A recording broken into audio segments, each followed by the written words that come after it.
Banana Slam Jam. All right. Welcome, ladies and gentlemen, boys and girls, to the Wombo Combo Podcast. I'm breakycpk, as always, joined by BSJ, and we are back with another episode here to talk about some good old Dota. And we definitely have some fun stuff to talk about today, so looking forward to a solid show, goes without saying. But first things first, of course, BSJ, how you doing, man?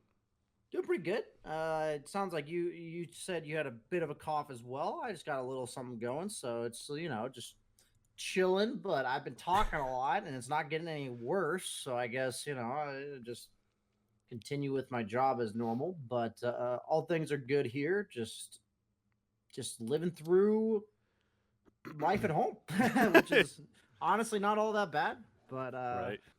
just it's a little weird to get used to, going out on the highways, seeing them all empty and stuff. So Yeah. there's a lot of positives, and so I think today we're kind of being a little more lighthearted and as well as things that are good to talk about. So that's like for me the positive edge of everything that's going on right now. Yeah, it's an interesting time to be a gamer, to say the least. This is a good gamer life as far as the whole quarantining goes and staying at home and everything. So I've been out here and there every once in a while to get groceries or whatever. But my wife, it kind of hit me the other day. She hasn't left the house really to go anywhere for a little more than a week. And just like thinking about that is kind of crazy. But Wow. that's obviously what a lot of people are doing right now, Yeah. with the whole staying indoors. So we're here as part of the, to hopefully take your mind off everything going elsewhere in the world and focusing on Dota, of course. And that's what we got here today. So, with that in mind, a couple of things that we plan to go over. Obviously, there was a bigger patch that came out last week, the day after. In fact, we did last week's podcast at patch 7.25. So certainly some stuff to go over there and give our takes in terms of focusing more on the competitive side of it and how it may have impact, but definitely going to be interesting talk there. And then, some fun discussion we figure we may have, kind of thinking back, is thinking about being that a patch just came out, not necessarily that this is a broken patch by any means, but there's been a lot of broken stuff that's happened in Dota and the many patches that we've had. So maybe reminiscing a little bit in some old stuff that's taken place throughout the Dota years. For good or for bad when it comes to some broken changes. So that should be fun, actually. So looking forward to that later on. But before we get to that discussion, I do want to kick it off with the WePlay charity event, or as they're calling it, the WeSave charity play. Pretty clever stuff right there. Off the bat, of course, this tournament, all the proceeds that is made for the tournament, as well as even the prize pool on top of that, it's going towards a charity. It's going towards a good cause. So really awesome stuff, obviously, about WePlay to put this event together, and they managed to get some of the top teams in Dota 2. We're talking about Team Secret, OG, Liquid, Enigma, VP, Navi, all these big name teams. Of course, not a whole lot else is going on right now, so I guess it kind of makes sense, but definitely given their time to participate in this event, and quite the ambitious efforts, but certainly really cool that they're willing to do this. But BSJ, have you been following any of the WeSave tournament so far? What's your take on it? I've been watching some of the games. I haven't really been paying attention to who's ahead or even like what the format is necessarily for determining a winner. I'll be honest with you, I'm pretty clueless about that, but I've been watching some of the games. I even got to have the privilege of just standing in for a best of 3 yesterday between EG and Business Associates. Business Associates was the full roster, and then EG had Ryoya standing in for Abed and Bulba standing in for Ramses. So a lot of the rosters, as you said, people have just kind of been subbing out. It's not really a tournament a lot of teams are taking seriously in the sense of their roster, as well as the fact that you can tell they're trying. It's not like the teams are just dicking off in these games, but it does seem like a lot of teams are just like, hey, player, Arteezy, what do you want to play this game? Kind of thing. And so it's a different take on watching good players, and I've been enjoying it myself, and I haven't been more so watching it for the sake of analyzing on a professional level or be like, what teams are looking good. It's more so just about the fact that we get some Dota, we get some fun production. I think the panel with Kyle hosting and everything has been really funny to watch. Overall, it's just some Dota, it's something to pass the time. And I really like what they've been doing with it.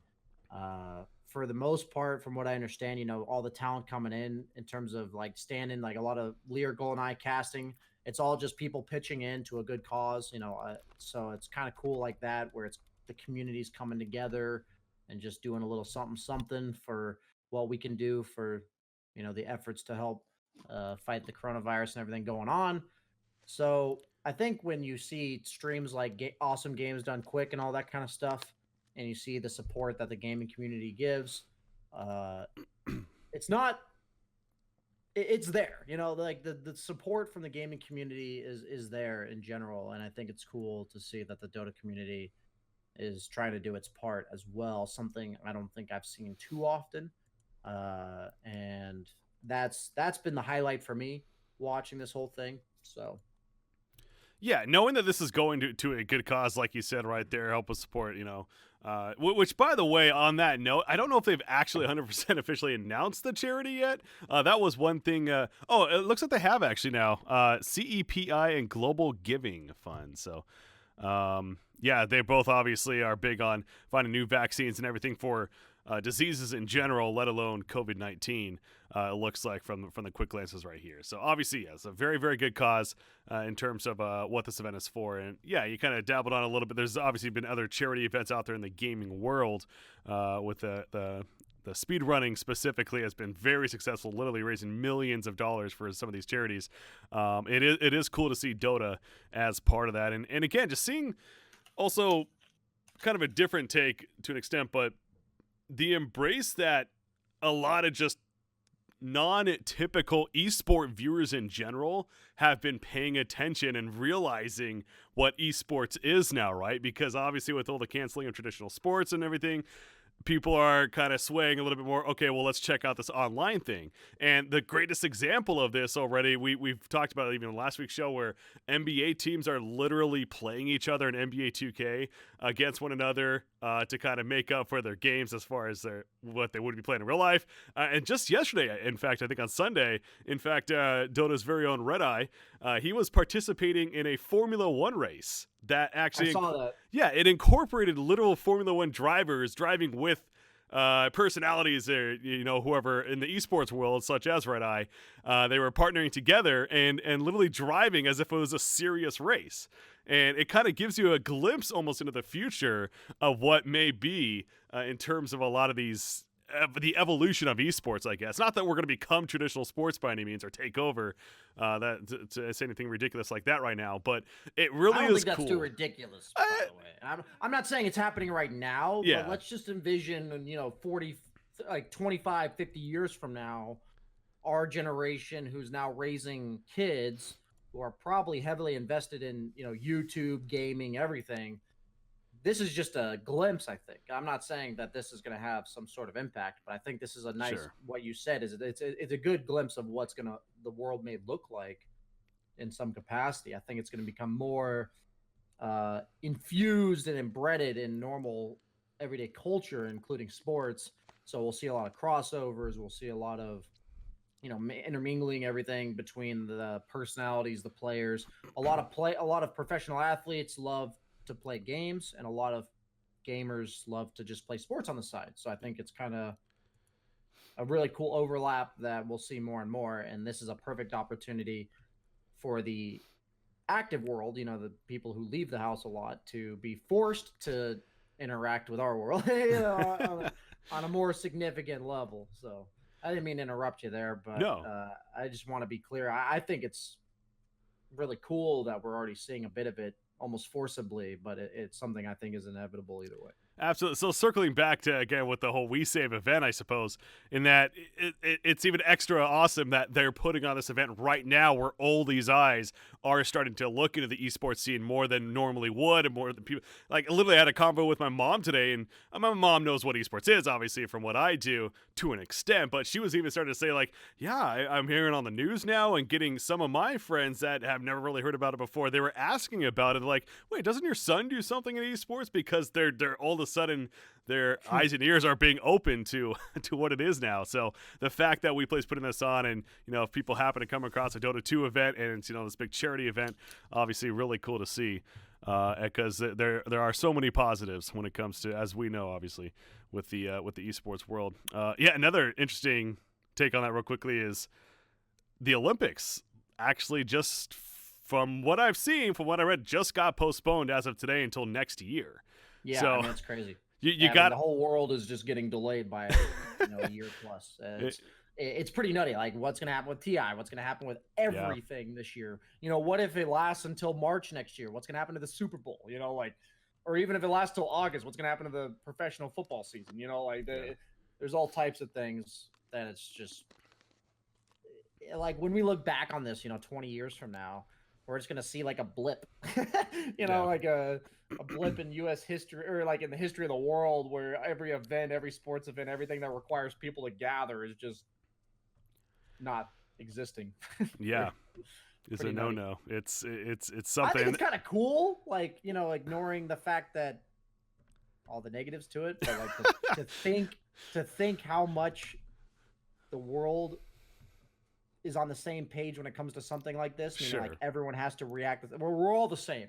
I like that's what I mean. Is we're all going through the same thing. We're all going through it together, and it's a mark on the history of the world that affects everybody. And I don't think there's very many things that fit that description. So yeah, I think that's kind of cool.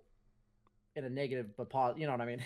No, I global disease, really cool. It's cool for the wrong reasons. I think is a good way to put it. Obviously, this is not something we wished to happen, but exactly that is a really good point. The fact that outside of the Olympics, of all these countries coming together, that's what makes the Olympics so special in a lot of ways. Of course, you really don't have the countries all. We're all dealing with this together, so you are right. That unity, to an extent, is certainly being felt out there. So so anyways, it could go many different places with all that, but point is, the WeSave event, it is still running. I believe it goes through the 26th, it looks like. So it'll go through this weekend, or I guess this Thursday even. So we'll find out all the results from there. And the format, it's pretty simple, really. It's just, of course, they can't cross region in a lot of ways. They do have European and CIS playing together, and ultimately going to be competing against each other in the finals. But outside of that, all the regions are playing in their individual brackets, and then to claim being champion of that region, I guess you could say. So that is going on. One note on this, again, as always, the production top notch when it comes to WePlay. The whole studio, it's very science theme, which makes a lot of sense. The idea of researching and trying to figure out a vaccine, whatever it may be. It's a really cool theme that they're going with. I will say I was a little surprised to see the whole most, if not all, the casters there in person at the studio. That threw me off a little bit. The more I thought about it, obviously, taking care and making sure they're following, the whole distancing as much as they can, watching it, blah, blah, blah, it's fine. But I just hope for their sake when it comes to traveling, because, again, things are just getting crazy as the days go on, that, once this is all over, able to get back home. But I'm sure that'll be fine. But that was one thing that kind of threw me off a little bit there. But, again, production. The positive is Kyle doesn't really have a home. So that's true. He doesn't have to find anywhere to go. He's told me he actually wouldn't mind living in Kiev. He thinks Kiev is one of the best places to live in the world because it's like a central hub in a lot of ways. And it's also super cheap. I mean, that's like on top of everything else that he would praise about Kiev. All of Russia and stuff is very cheap, cost of living wise compared to the rest. I just mentioned it jokingly, but he is pretty much what do you call those? What, like people ambassador? Like people who just roam the world with no home. Like what do you? I'm thinking. Oh, like he just goes about place to place. A based on where, like, the Globetrotter's fine. Like just somewhere he just goes place to place based on where the world needs him. Sure. And he ends up finding a nomad. Nomad. That's the word I'm looking for. A nomad. Thank you, chat. That's what chat's here for. Yeah, he's just a nomad of sorts, where he's just like, okay, I guess I'm gonna be in Asia for the next 4 months. Okay, I guess I'm in Kiev.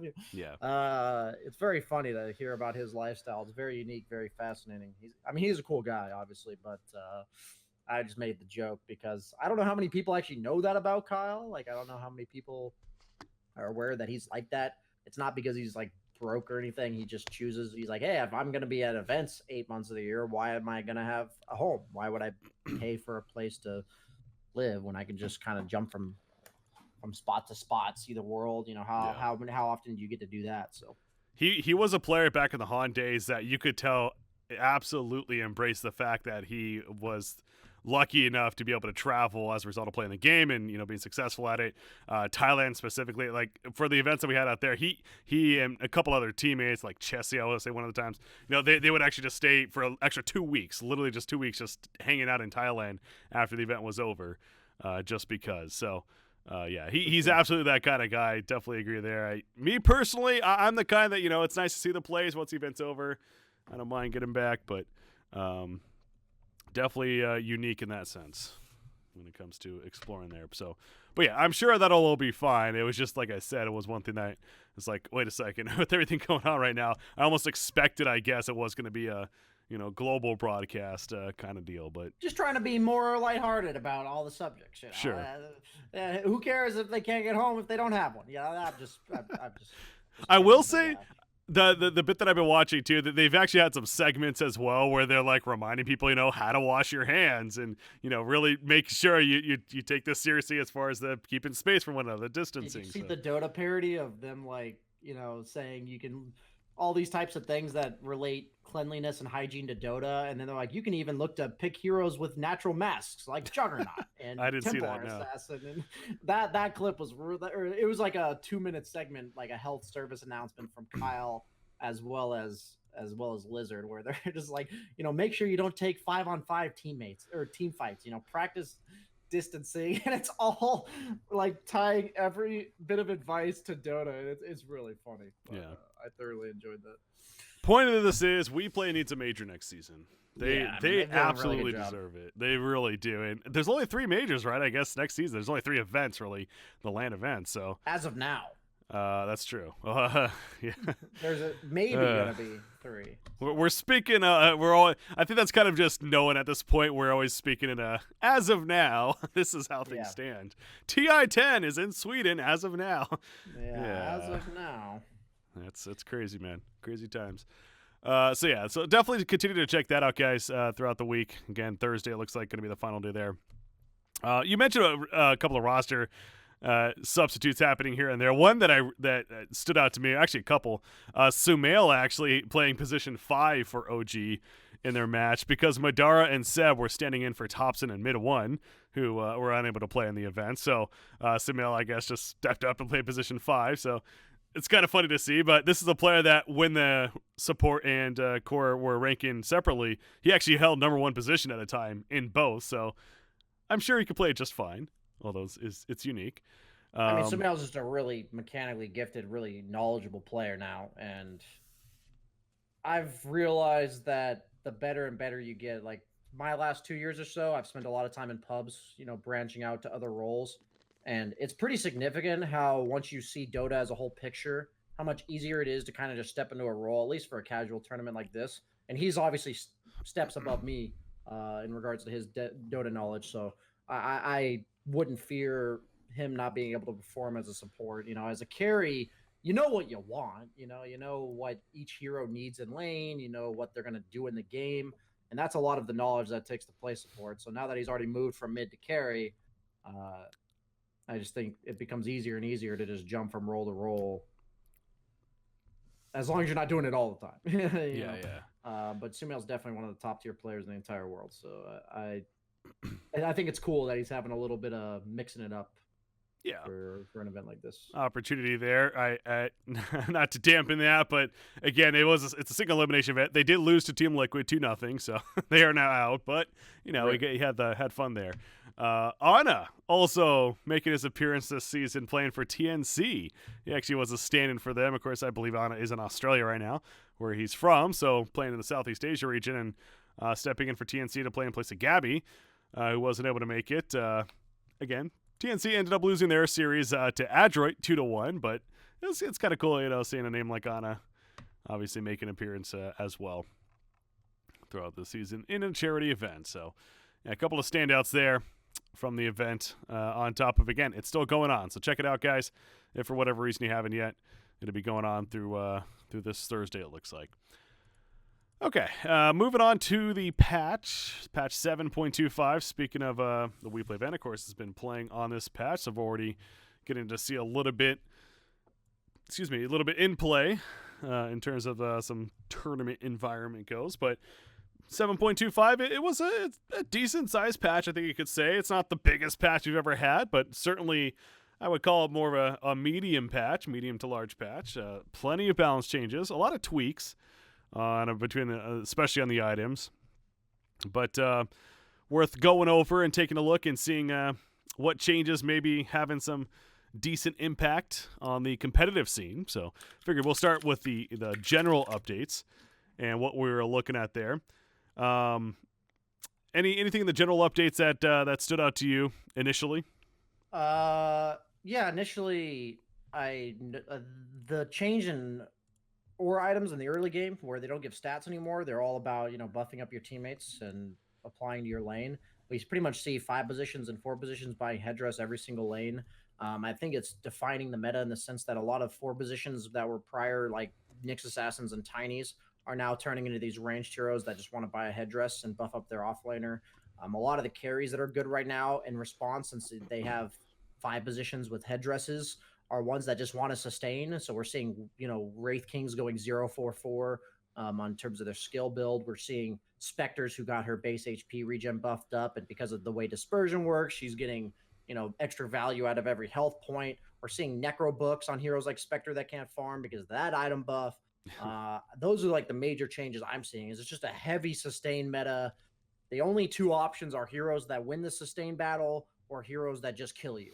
There's really no in between there. If you're a hero that harasses a lot, I've learned it's pretty impossible to harass a Spectre with a chin with a headdress. Like, there's no amount of harass I can do to out harass an 8 HP regen Spectre. People are even considering buying Ring of Tarrasque, like first item, because it's only 600 gold and it gives 4.5 health regen. And then, after the first wave or 2, they're flying out Quelling Blades and Tangos. Heroes that just poke you down don't seem good right now. It's either heroes that kill you like Ursa or heroes that just, sustain throughout the lane. I think wave clears become even more important because there's a lot of summons heroes that are super popular because of the buff to Necro book. So I've felt rough if I'm an offlaner that can't clear creep waves or like summons because, I just get a Wraith King in my lane and I get right-clicked by 5 skeletons and I'm like, I'm dying to skeletons. This guy's not even hitting me. This kind of stuff. So I think that's been the major impact on the meta. Exactly how it's going to turn out, in a matter of a couple weeks. How much of an impact maybe just nerfing headdress would have. I think if they were to nerf one thing, if it were headdress, it would have the most drastic impact on everything. It's determining what safe laners are good because supports are buying it. It's determining what supports are good because you have supports that can buy it and still function with like low mana items. You don't have these liches with 6 mangoes anymore. You have, a 5 position that just throws out harass efficiently and then maybe ferries out a couple clarities or whatever. That's the interesting part to me. They already nerfed, they came out with the 7.25A with like Ursa getting nerfed, Bounty Hunter slight nerfs, like small nerfs like that. But none of the items got tweaked. So if headdress gets tweaked, that's going to change drastically what heroes are viable right now. But at the highest level, it's crazy, but if the opponent has a headdress and you can't do anything about it, your hero's just not good. Interesting. That's the sad reality, and there's a lot of heroes that are kind of blocked by that right now, I think. And if I had any complaints about this meta, I don't think there should be any item that's viable every single game by 2 heroes on every team. I don't think that should be a dynamic that is acceptable. So we'll end up seeing how that works out. But other than that, specifically, I really enjoyed a lot of the changes. A lot of the heroes that needed to get buffed got buffed. A lot of the ones that needed to get nerfed got nerfed. There's a bit of a change in the meta in terms of we're not seeing all the same heroes we saw last patch. That's primarily what I always enjoy about new patches, is just seeing something different. And I like when they address problems that make heroes unenjoyable. Perfect example is like Weaver giving him base mana regen. It's like that hero's most annoying thing is that he runs out of mana with Sakuchi, and it's like it just makes the hero so boring because you have to fly out so many regen items, you have to itemize so much for regen, and now giving him some base mana regen makes it so he can actually try to have some versatility in his like item build as well as the way he plays. It's like the same idea for Darkseer giving his Surge base movement speed rather than percentage. He goes much better with heroes like with phase boots because that benefits from the flat movement speed. Like these quality of life buffs to these heroes that just made them boring or like very niche was it's just not fun. You know, you don't want to pick them. So I really have enjoyed that part of the patch. I think they did a really good job of being like, this hero's unenjoyable for this reason. You know, buff it. So it just shows me that Valve and Ice Frog and all of them have been paying. They still pay close attention to their game. These are things that you wouldn't know if you weren't being really up to date, talking to people, playing yourself, watching games, because they're just they require you to have a great understanding of these heroes in order to balance them properly. So, well, on that, I went on a long rant there, but over. on that note, Dota 2 continues to be in a very safe and a very good spot with Valve, and I say that because I don't know if you saw an interview recently with Gabe, did it with IGN, I believe it was, and he was talking about a lot of things. Obviously, Half-Life Alexa, or no, not Alexa, Alex. Alex, yeah, I think it's Alex. The one that came out today. Anyways, the VR game that came out today, aka Half-Life 3, as people are calling it.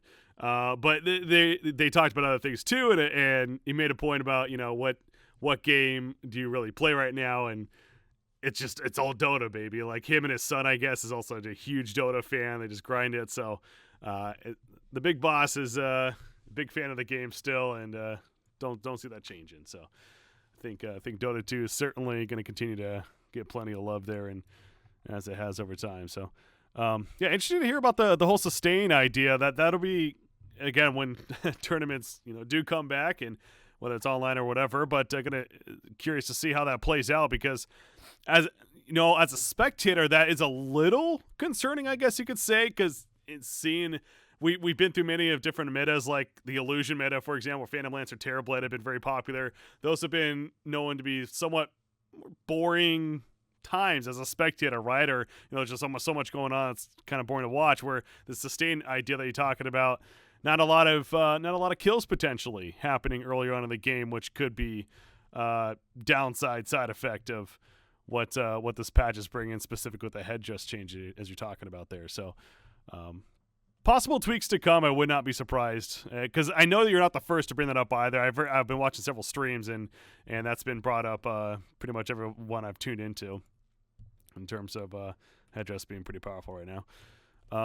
Focusing specifically on competitive play, change that, you know, seeing what the general changes there.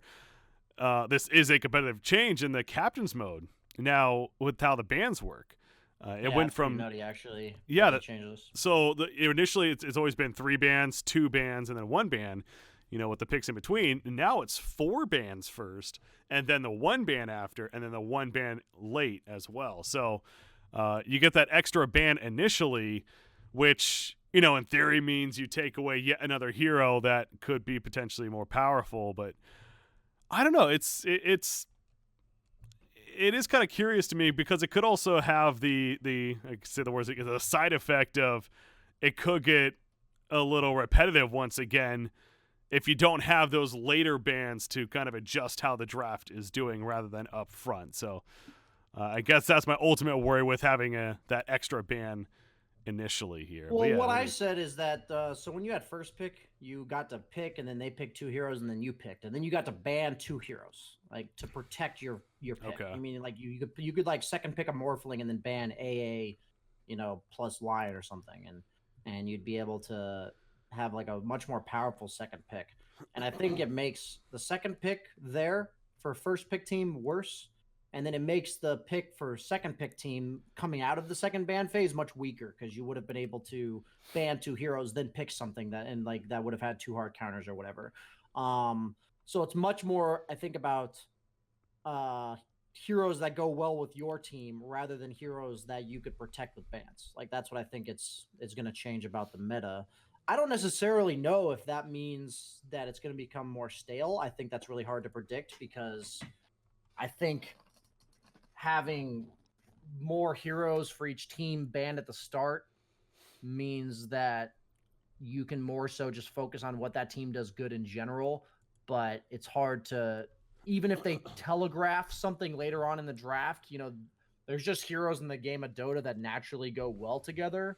So meaning like if you pick Oracle third, it could easily lead to a Huskar fourth. That's just like a basic example.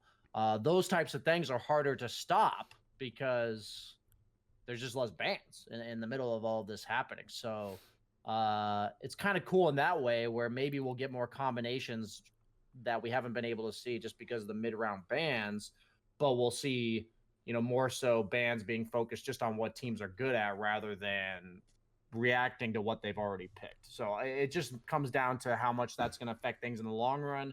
My most curious thing that I want to talk about is the rework to pub picking that obviously affects everybody, but at the highest level, you don't get to 10th pick cheese people anymore. Yeah, you can like last pick Meepo, but what if that guy also just blind picked Shaker, and you just, so like the way for me that it works now is it used to be that you had to worry about getting 10th pick Huskard, Meepo, Broodmother. Now, all you have to do is think, is there any cheese hero that's really good against my lineup? Make sure our 5th pick guy picks a good hero against that.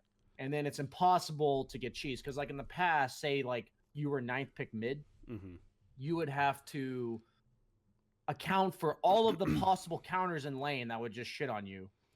And if you're like, okay, what if they pick Brood? I have to be able to pick like Kunkka. But if I pick Kunkka, they're just going to Huskar me. That kind of stuff. All you have to think about now is what hero is really good in the game for them. Just make sure my hero is not bad against that, and I'm not going to get countered. But what I mean by what's most curious to me is how that's going to affect competitive, because you can't practice 10th pick cheesing people in pubs anymore. Like, you can't practice it. Yeah, so it's kind of interesting to me that how much of a dynamic that changed, because in the past, at least pubs were somewhat similar to competitive in the way the pick order went. But now they're not similar at all. We're kind of just going to see 2 offlaners picked at the same time, 2 supports picked at the same time. You're not going to see like their 5 get picked and then counter it with a 5. You're not going to see their 4 get picked and then counter it with a 4. Now the dynamic of pub picking is way different than competitive. So I said, it does affect the average player, but it also drastically affects the higher level players just because, they'll get to play more random. I will say that pub meta became very stale because if I pick offlane Beastmaster and the opponent offlane hasn't picked yet, he's almost certainly going to pick, some hero like a Batten or Legion that's going to shield off or remove the Roar. Like I would, if I'm picking Slardar, same thing. It's like 80% of games, if I picked my offlane before the opponent offlaner, I'd be playing against the same damn offlaner. And like obviously I'm not laning against that guy, but in terms of like team fights and stuff, it was the same thing over and over.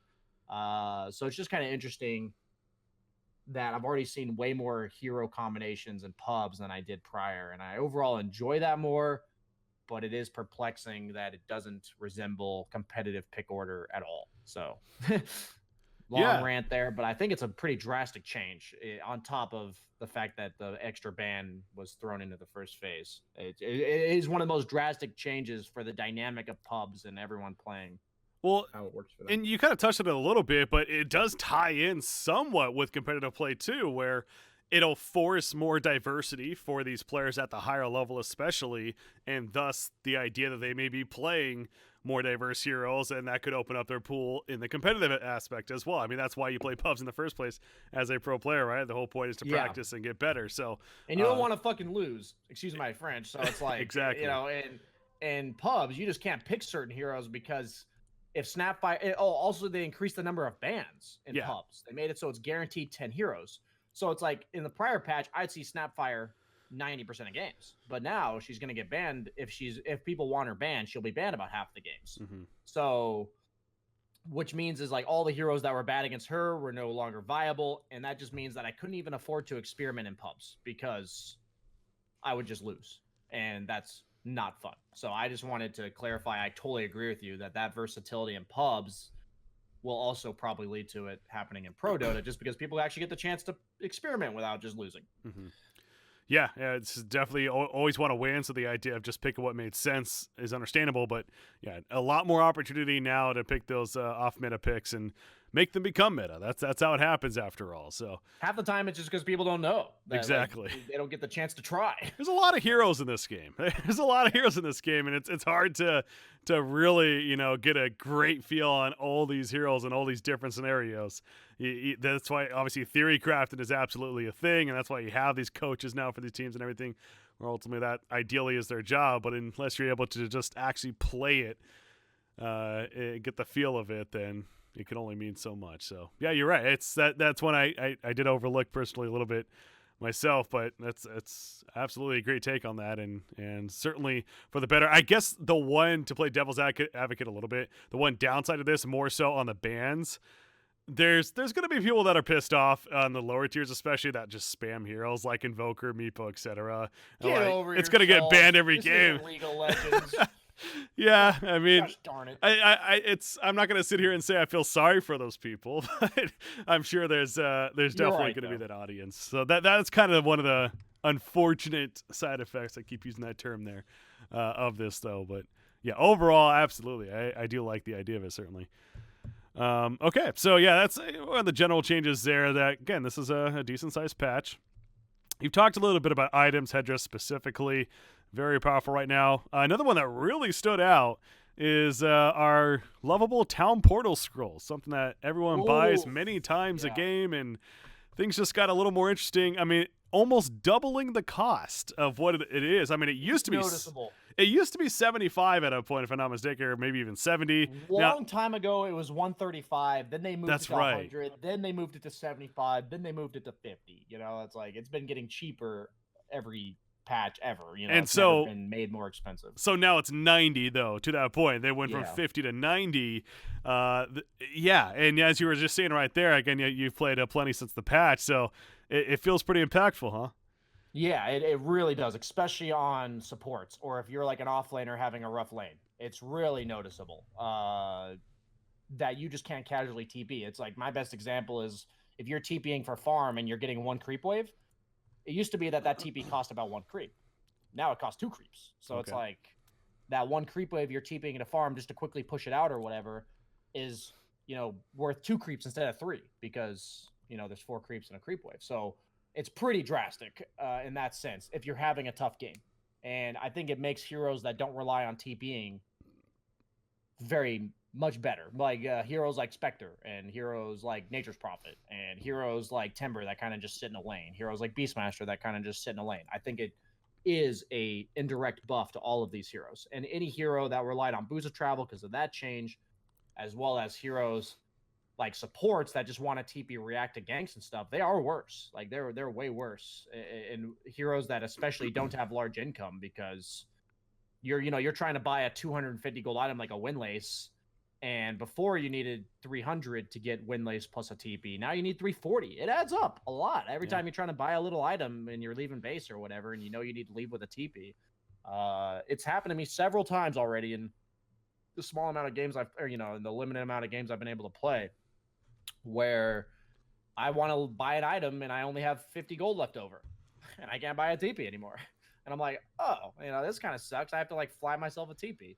Or I have to decide to wait to get the item. It's pretty noticeable, and I saw it in the patch, and I thought, okay, that's kind of a big change, but I didn't really realize how big of a change it is. And I think for anyone listening or who's been playing, they will quickly realize if they have not already that it is one of the biggest changes of the patch for sure. Supports in general have felt like that they definitely took a little bit of a hit this patch. I mean, you mentioned the headdress, like the headdress certainly is helpful, but we just mentioned with the TP specifically. But really going through, there's definitely some other ones that are pretty noticeable as well. Glimmer Cape, the cast range reduced from 800 to 550, so you have to be all that these much save closer. Items, yeah. All these exactly. Force staff, yeah, that's going to bring up next too. Another one that. Getting that nerf right there as far as how close you have to be. So, I mean, there's buffs and other ones, sure, but it is interesting kind of looking through, and it feels like there's been a lot of we love support patches recently, and this one is kind of taken away a little bit as far as what they've done for supports. over time. But this is another one that's again a lot of these smaller items, but somewhat noticeable. Clarity potions now very interesting with how they work too. It's went from 50 to 30-second duration, but the mana regen is increased from 4.5 to 6. So you kind of get this burst of mana that much quicker. So if you're playing a roaming support, especially something like a Tusk, whatever, that seems like that's quite a buff. It's indirect nerf to heroes that just use it to farm continuously. Sure. Especially ones that don't need the extra bit of mana regen, just like agility heroes or whatever. It's a buff to heroes like Storm that spam clarities to farm, but it can actually make use of that extra, 2.5 or whatever mana regen per second. And it's also just an indirect nerf to mangoes, because in the past, mangoes were just way better because in lane, you never had time to use a full clarity to its effect. Mango costs 40% more than a clarity. So if you're not getting 40% more, if you're getting more than 40% more mana from a mango, you're just always going to buy mangoes. Like, that's just how it is. It just makes it so clarities were strictly worse than mangoes. But now in the laning stage, it's even more likely that you'll get the time to use the clarity to enough effect that it's worth buying it. So all those things I just mentioned, it seems like such a small change, but it's a significant rework of the item in terms of how often you buy it, what heroes buy it, what heroes are buffed by it. These little things add up a lot. Heroes that use TV scrolls more got nerfed. Heroes that use clarities the way they used to be got nerfed. And all these changes, like if your hero got buffed or nerfed by all of these things, you could suddenly go from being not so great to pretty damn solid with no changes to the actual hero. So it's just very fascinating to try to theorize how these changes affect the grand scheme of balance of Dota. But it's really impossible until it just plays itself out, because you, as like a high level pub player, you kind of just play these heroes and you feel that they're just bad or good. You're just like, oh, that felt really hard, or that felt really easy, despite the fact that I didn't play that hero perfectly or what have you. So it just takes time and trial runs of every hero, and we'll eventually figure it out. Yeah, overtime. Got to give it that time. And again, the patch just hit this last week, so plenty of time to figure it all out. So yeah, not to spend too much more time on the heroes there, or excuse me, the items. But unless there's anything else that you really wanted to address here, I know you already mentioned the Necronomicon too. So yeah, heroes. Obviously, again, a lot of heroes also getting touched up quite a bit between buffs and nerfs. Right off the bat, the two Ags, and that was something interesting with the new heroes coming out. The idea that they didn't have Ags initially, with everyone getting them, was threw people off, including myself a little bit. But they have finally introduced the Ags, and I think Snapfire certainly got the more appealing one in terms of the fun factor, you could say. The new Gobble Up ability, you can swallow an ally creeper hero and you literally spit them at the enemy, deal some damage and whatnot. So fun stuff there. But hero changes in general, what's a big one that really stood out to you? I mean, I just stood out the Ursa changes, the flat cannon change to gyro being half the cooldown, so you can just spam it for every creep wave. What was the heroes that came to mind? I mean, even just like the Necrobook change affecting heroes like Beastmaster and Lycan. I think it's really nice that they buffed up like the attack speed or the attack backswings of heroes like Lena and stuff. A lot of quality of life on those type of heroes. That's made them a lot more appealing. Like I said, the Weaver quality of life buff, the Sakuchi speed, Darkseer, the Surge. Those are like my real breadwinners of the patch. That just, you look at their win rates, they all increased by 3 to 5% just because of these small changes. Mm-hmm. Bounty Hunter seems super fun, if at all viable. I haven't gotten the chance to try him yet as like a 1 or a 3, just because they made his Ags effectively steal gold with Shuriken, which means you can actually start racking it up pretty heavily in team fights and stuff. I've seen a lot of pubs, high tier pubs, they've been running that position 1 quite a bit. So that's a curious one there with the Bounty Hunter. Yeah, we'll end up seeing. I mean, he's a core now, right? He can't be played as support, so it's whether or not he's actually good enough to be played core will be slowly but surely figured out. But I think all the heroes that got nerfed by Boots of Travel being changed the way they are, like the Leshracs, the Bat Riders, those kind of got hurt a bit. But then all these other heroes that got these like huge buffs. I think the Gyro one blew my mind that they did that. I think the Ursa obviously got way overtuned. I said he was like the best breadwinner of the patch. They already nerfed him, like I said. But I'm just glad to not see so many Slardars and stuff anymore. So heroes like that dropped drastically because they relied on crushing their lane early, and these like early headdresses are just so hard to chew through as these lane bulliers. So it seems like every hero that naturally farms really well in the early to mid game has gone up in value. They made neutral items drop more often in the early game. So all those things combined, I just see these heroes that are mobile innately because of the nerf to TPs, the weavers and stuff, as well as the heroes that naturally farm, like the Nature's Prophets, are just better in general. So I like the buff to Silver Edge. That affected a lot of heroes. I think it made Timbersaw a lot worse. It made Bristleback a lot worse. Mortal Strike. Yeah, the fact that it nerfed what is it? Healing and regen or whatever. The change to Wraith King was really good. Is that the Mortal Strike you were talking about? Well, no, that's sorry. I was about to say. Silver Edge Mortal Strike is the debuff. It's a wild term that I Is that actually the debuff name? No, I don't think so.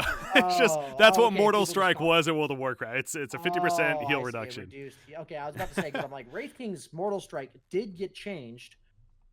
Or no, it wasn't that got changed. It was Vampiric Aura got changed. I mean, his win rate went up by like 5%, which is pretty nutty. Yeah. So Wraith King got significantly buffed. People just going for these heavy sustain builds and carries you can't really mess with. And that was kind of like the life stealer of last patch, and now we're seeing that in the form of like Wraith Kings and Specters this patch. So those are my major breadwinners for the heroes. You're talking about sustain quite a bit, and a hero that hasn't really gotten the limelight recently, but it feels like he keeps getting patches where it's slight buffs, and yet another one here with Witch Doctor, the paralyzing cast, the mana cost reduced, and then Death Ward no longer a bounce limb, which is kind of crazy potentially when you think about it with the Scepter. That's a crazy. That's a later game one. But point is, I wouldn't be surprised to start seeing some Witch Doctor as one of the more go-to supports. He benefits from the headdress, especially because they made casks cheaper, so it's potential. I think the hero's a strong laner. It's just I think he's situationally good against like strength offlaners and stuff, just because the Maledict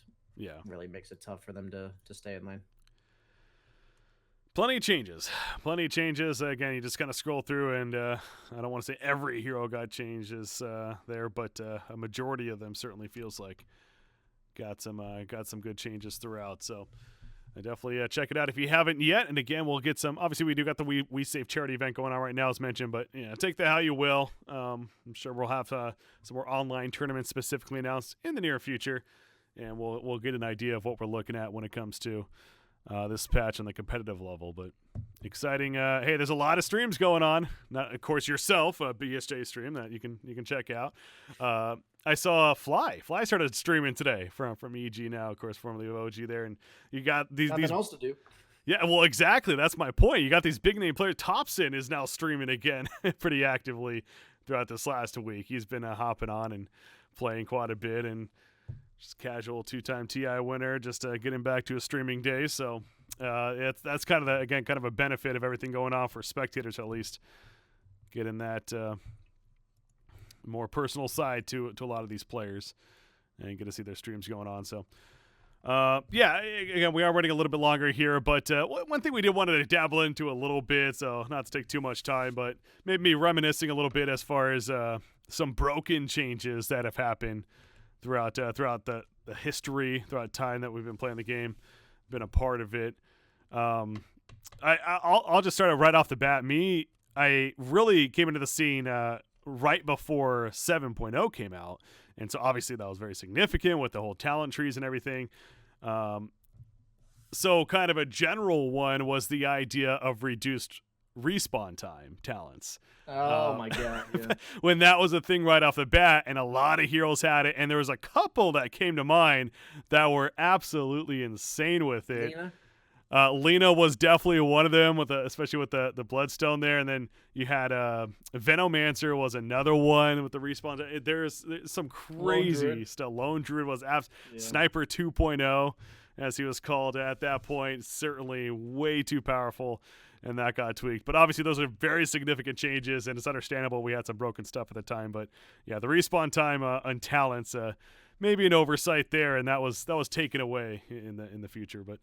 Also, the Shrine creation outside of base that was available. Oh my in God, 0 yeah. minutes. So like you'd be in the off lane, I'd be like a Legion, I'd spam 5 overwhelming odds in the first 2 minutes, and then go shrine up real quick. And what carry could ever survive that? You know, that was just you just got obliterated as a carry for that entire patch for that, just because of shrines. I thought that was a pretty general change that was just broken.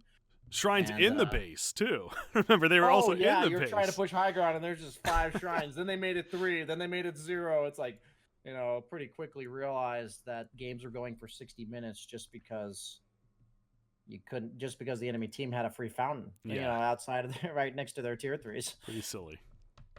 What about you? For Any? me, I always think about heroes on release. You know, I think of Centaur had like a 68% win rate when he got released. I think of Earth Spirit when he had a stun on his pull, so you could just be mid lane Earth Spirit level 3, pull the guy to stun him, roll on top of him, and kick him into your tower.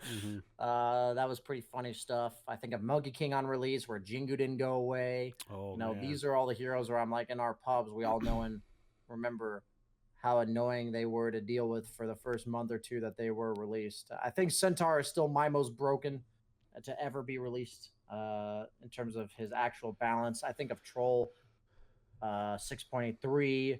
You know, that hero was nutty. They actually nerfed his ultimate going into 6.83. Prior to 6.83, his ultimate, which was the one that gave attack speed to all of his That's allies, right, yeah. used to be 10-second duration, 20-second cooldown. And, like, they ended up making it before they changed it to the current one. They ended up finalizing it at 35-second cooldown, 5-second duration or whatever. And it was a 50% uptime that you just spammed. You know, you just spam. You'd win a fight. Their base was gone. Like, you know, if your whole team had 180 attack speed, 50% uptime. See, that was right before I came into Dota 2, because I constantly heard about it. It was the Troll Warlord sniper meta, right? Yeah. And you would go with a sniper, and so that makes sense. Your base would just fall apart in no time. Yeah, it actually was 7 seconds in that patch. Like, it was prior to that patch where there was just a period of time where heroes like Troll, nobody played them. You know, we finally got to the point, it's like a TI-8 when Necro got spammed, you know, every single game.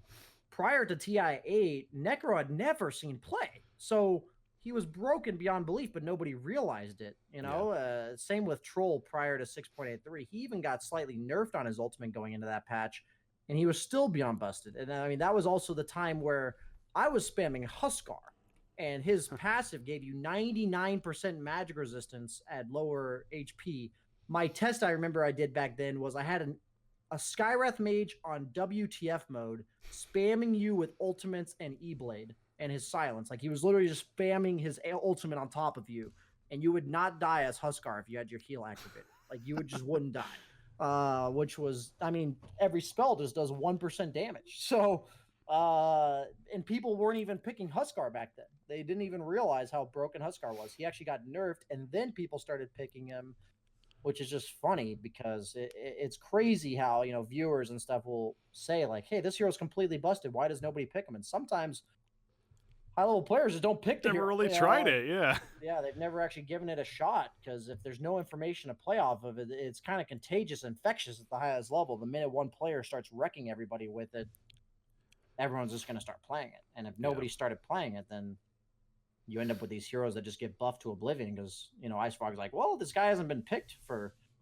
the entirety of the last year. Give him a shot. And then, wait a minute, you know, suddenly this hero's first pick, first ban, every pub, every competitive match. And you know, those are the heroes that have stood out to me over the course of time, because it goes from being not picked at all, you know, to being one of the most broken heroes in the entire game. So it's a very fascinating dynamic that Dota presents for that.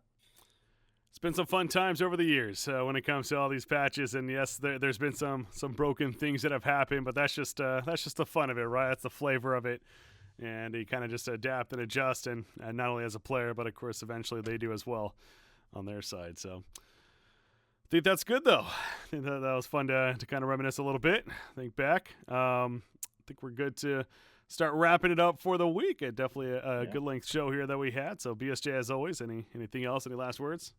No, I think we've said enough, and it's nice to talk about the positives of everything going on right now. And look forward to seeing what the world looks like in about a week.